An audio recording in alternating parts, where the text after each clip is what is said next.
Once you have a solid understanding of the foundational learning theories that can influence your learning philosophy, when you take a look at a table like I have here in this example, your learning approaches, principles, and theories table, you'll see that you've got a fair amount of categorization. So you've got sort of a grouping of teacher-centered approaches, student-centered approaches. You might notice that cognitivism is sort of in between the two. And so you might notice that behaviorism, instructivism, objectivism, these ideas are much more control-oriented, teacher-centered, and they deal with a very traditional direct instruction type of a perspective. So this table points to, who some of the influencer people are. Ironically, Bruner is in this teacher-centered perspective, and many theorists like myself would argue that, well, he shouldn't be, because he is much more of a hard constructivist. And most constructivists are okay with some aspects of instructivism, but if it's done within an instructional real-world context to support real-world learning. So even when you're looking at tables like this, you have to understand that there is a bias. Whoever created this table has a certain preference and a certain understanding where they align certain things. So you have to take these tables and recognize that these are a starting point, and they're to help you organize and really get comfortable with the grouping and the language. Okay, this is really important.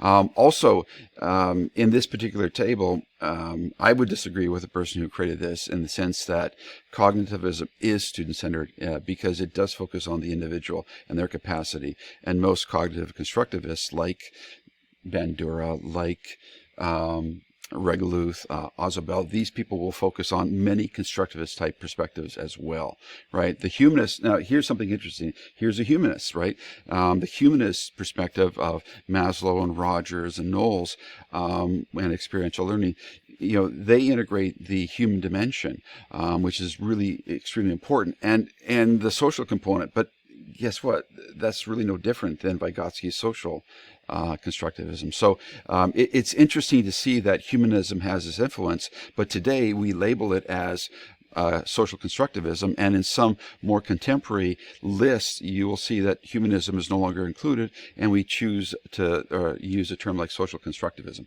Connectivism is a new theory or approach, and it was developed by George Siemens and Stephen Downes, and it's based on the notion that we learn in a network type of a collaborative environment. Now, you have to be careful with some of these theories. When you take a hard look at them, connectivism, for example, when you read the actual theory, you'll notice that Siemens will argue that unless you have that networked environment, you're not going to learn. So there is virtually no learning out of the social construct. Whereas more traditional constructivists would argue, well, yeah, you can learn by yourself because you do have these cognitive structures, and that's where you sort of have the blending of the cognitive constructivism. So what I'm trying to emphasize here is that these tables are a wonderful way to get a sense of how things are organized, but you also have to delve into this much deeper, explore, and take a look at this for yourself. Go well beyond these tables. Do not, I caution you, do not establish or develop or reinforce or justify your learning philosophy based on a table. You have to take a closer look at the, actual explanation of cognitivism, of constructivism, whether it's social constructivism or cognitive constructivism or connectivism. Read the actual primary documents. This is where going to your primary documents is going to be really, really important. This will allow you to put your own bias on these ideas and make your own interpretation, but draw upon the actual theory itself as opposed to somebody else's interpretation. So be really careful about that. So as you look at tables like this, remember there's a certain perspective and a bias. Keep that in mind. Use this as a starting point. I have another table which I think is really quite useful to helping you understand how these theories are integrated. And again, this has a certain bias, and this one talks about different aspects of learning. If you have a stimulant or external environment for your focus or your locus of learning, well, guess what? You're a behaviorist. If you believe in the internal cognitive structure is where learning happens, you're a cognitivist. So again, you've got some examples of some of the places where different thinking will land. Your purpose of education is to change desired direction. Well, it's a behaviorist, right? Constructing knowledge, well, it's a constructivist, right? Model new roles and behaviors, social learning. Well, guess what?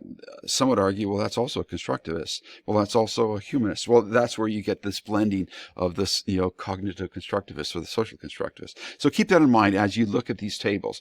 These are wonderful, useful tools to help you make your decision, but they're only tools, and you can't develop your entire philosophy just based on a few tables and a few websites that will point to some generalities. You're going to have to take a closer look. So if you are starting to lean towards some constructivist learning theories, start to take a look at some of the theorists. Take a look at some of what Dewey has written. Take a look at what Piaget has written. Take a look at what Bruner has written. Take a look at Jonathan. Take a look at, Seymour Papert. These are constructivists, right? If you are leaning more towards behaviorists, well, read a bit of Skinner. Take a look at Watson. Take a look at some more contemporary theorists in that regard. If you really believe that humanist or that social dynamic is important, well, take a look at Rogers. Take a look at Maslow. Take a look at Knowles. Take a look at some of these theorists and see what they propose as you develop your learning philosophy.